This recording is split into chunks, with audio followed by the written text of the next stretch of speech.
pour avoir des sources, c'est très difficile ici au Mali.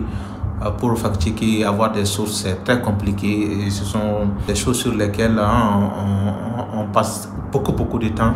Bonjour, je m'appelle Bourima Soulo, je suis journaliste et blogueur, je suis le vice-président de l'association des blogueurs du Mali. Je suis également membre de Fact Africa, métier du journalisme ou de blogging. Ce sont deux métiers qui sont basés sur la passion, sur la conviction. Mon premier réflexe quand je vois une fake news, c'est vraiment de me dire cette information, comme vous l'avez dit, est très belle pour être vraie. Donc il faut activer son sixième sens.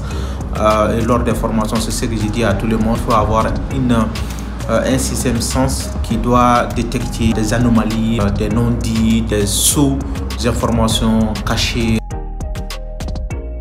Le seul conseil que je peux donner aux jeunes, c'est vraiment d'être très vigilant des informations qui circulent sur les réseaux sociaux. Il ne faut pas se fier à toutes les infos qui nous tombent à travers les applications. Le sujet sur la formation des jeunes n'est pas trop abordé à mon sens. Les jeunes se montrent aujourd'hui assez outillés alors qu'ils ne sont pas outillés. Donc il faut vraiment les outiller par rapport à la confection des informations, comment les professionnels de l'info travaillent, comment il faut consommer l'information. Mes outils préférés pour traquer les fake news, moi c'est OnZit. Ce sont des outils qui me permettent d'avoir des informations connectées et tout, mais sans oublier les archives. Sur certains sujets, certaines informations, il faut vraiment aller au-delà des OnZit, au-delà des archives. Vraiment OnZit que j'utilise, mais voilà, pas que. Vérifier une vidéo ou une image simple, une photo simple, il faut vraiment voir l'environnement.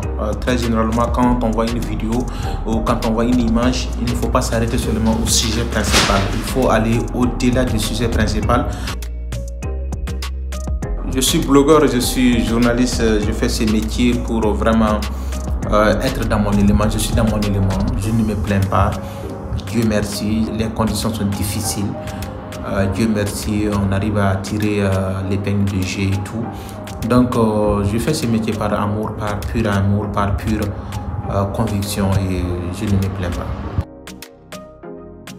Le message que j'ai pour les jeunes, c'est vraiment de croire à leurs rêves et d'œuvrer à ce que ces rêves soient une réalité.